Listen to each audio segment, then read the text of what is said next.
कर्मफल। मरने के बाद स्वर्ग के द्वार पर 4 व्यक्ति खड़े थे।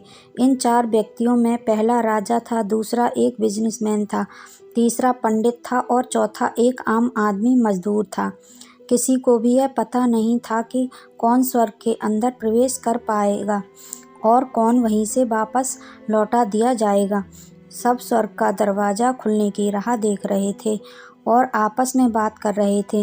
जैसे कि राजा को मरने से पहले से ही आदत थी, उसने अपनी बात सबसे पहले बताई। राजा ने कहा, मैं बहुत प्रख्यात राजा हूँ। मैंने धरती पर अपना बहुत नाम कमाया है, इसीलिए पूरी संभावना है कि मैं ही स्वर्ग में जाऊँगा। फिर व्यापारी ने अपनी बात सामने रखी। वह बोला, मैंने धरती पर खूब धन कमाया और उस धन से मैंने सैकड़ों लोगों की मदद की, इसीलिए मैं ही स्वर्ग का हकदार हूँ। अब बारी थी पंडित की, तो पंडित ने मुंह खोला और सबको यह कहा, चाहे तुम जो सोच लो, लेकिन यह बात तो तय है कि स्वर्ग के दरवाजे खुलेंगे तो मेरे लिए ही। सब जानते हैं कि पंडित दिन रात भगवान को याद करते हैं, इसीलिए स्वाभाविक है कि स्वर्ग में पंडित का स्वागत किया जाए। जब सबने अपना अपना पक्ष रख दिया, तब उसकी नज़र उस मजदूर पर थी जो चुपचाप अपनी नज़रें नीचे झुकाकर बिना कुछ बोले वहीं पर खड़ा रहा। स्वर्ग का दरवाज़ा खुला और वहाँ पर एक देवदूत आकर खड़ा हो गया। देवदूत के हाथों में एक पुस्तक थी जिसमें इन सभी के कर्मों के बारे में लिखा हुआ था। देवदूत ने सबसे पहले राजा को अपने पास बुलाया और उसको पूछा, तुम बताओ, तुमने अपने जीवन में क्या क्या अच्छे कर्म किए हैं? मैं उन्हें इस पुस्तक में देखकर फैसला करूँगा कि तुम्हें अंदर आने देना है या नहीं। राजा ने कहा, मेरा राज्य जितना बड़ा था उतना ही समृद्ध था और मेरी राज्य के सभी लोग खुशहाल थे, सभी बड़े आनंद से रहते थे। मैंने उन्हें कभी भी किसी की भी चीज़ की कमी नहीं होने दी थी। यही मेरे कर्म अच्छे हैं। देवदूत ने अपनी पुस्तक में देखा और देखने के बाद राजा से कहा, तुम सच बोलते हो।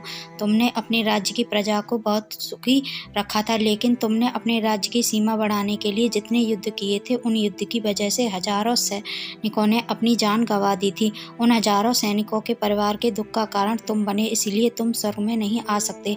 अब बारी थी व्यापारी की। व्यापारी से जब देवदूत ने पूछा कि तुम्हारे अच्छे कर्म क्या हैं, तब व्यापारी ने उनसे कहा, मैंने सैकड़ों लोगों को खाना खिलाया है, कई आश्रमों में दान दिया है, कई निराश्रित लोगों को के लिए घर बनाकर दिए हैं। यह मेरे अच्छे कर्म हैं। देवदूत ने फिर से अपनी पुस्तक में ध्यान से देखा और देखने के बाद व्यापारी से कहा, तुम्हारा कहना भी ठीक है कि तुमने बहुत दान धर्म किया है, लेकिन यह दान धर्म तुमने जिन पैसों से किया है, उन पैसों को कमाने के लिए तुमने न जाने कितने झूठ बोले हैं, कितनी हेराफेरियां की हैं और कितनी मिलावटें की हैं, इसलिए तुम भी स्वर्ग में नहीं आ सकते।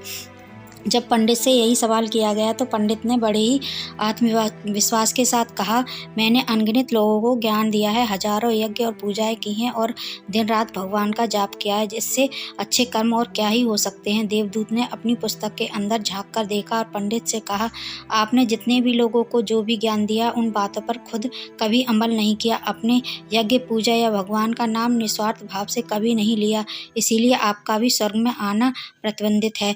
मजदूर यह सब देखकर हैरान था। वह अब तक जिन्हें महान समझता आ रहा था, उनकी व्याख्या स्वर्ग के दरवाजे पर आकर बदल गई थी। धरती पर जिन कामों को अच्छा समझा जाता है, उनका यहाँ कोई मूल्य नहीं था।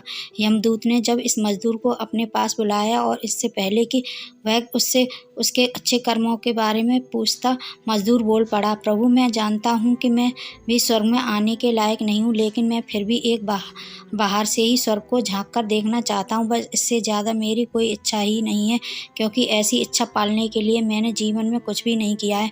मैं पूरा दिन मेहनत करता और जो भी पैसे कमाता उन्हें अपने परिवार के पालन पोषण में खर्च कर देता, इसीलिए दान धर्म के लिए कुछ बचता ही नहीं। लोगों की भला मैं क्या सेवा करता, क्योंकि काम के बाद जो थोड़ा सा समय मिलता उसको अपने ही बूढ़े माँ बाप की सेवा में बिता देता, और यह सब करने के बाद मैं कभी कभी मंदिर भी चला जाता और भगवान से जैसा भी मुझे दिया उस जीवन के लिए धन्यवाद कहता। देवदूत ने अपनी पुस्तक में बड़े ध्यान से देखा, थोड़ी देर देखते ही रहा। फिर उसने मज़दूर से पूछा कि तुम याद करके बताओ, तुमने कभी तो कोई अच्छा काम किया होगा। मज़दूर ने थोड़ी देर सोचने के बाद बोला, हाँ मुझे थोड़ा थोड़ा याद है। एक बार मैं बहुत भूखा था और मैं खाना ही खाने बैठा था कि एक बहुत ही कमज़ोर कुत्ता जो ठीक से चल भी नहीं पा रहा था, वह मेरे पास आ गया और मेरे खाने को देखने लगा। तब मैंने अपनी रोटी उसे खिला दी थी और उस दिन मैं खुद भूखा सोया था। मज़दूर की बात सुनने के बाद देवदूत मुस्कुराया और मज़दूर को बड़े सम्मान से स्वर्ग के अंदर ले गया। दोस्तों, अच्छे कर्म लोभ मोह माया इन सब भाव में आकर नहीं किए जाते और ना ही उन्हें अच्छे कर्मों की श्रेणी में गिना जाता है। निस्वार्थ भाव से किया गया एक ही अच्छा कर्म भी आपके जीवन के सारे पाप धोने की शक्ति रखता है। इसीलिए जब भी मौका मिले निस्वार्थ भाव से और अच्छे मन से अच्छे कर्म किया करें। धन्यवाद। अगर आपको मेरी वीडियो पसंद आई तो लाइक शेयर एंड सब्सक्राइब जरूर करें। बेल आइकन को भी दबाएं। ऐसे ही मैं नई नई वीडियो लेके आती रहूँ। तब तक के लिए बाय बाय।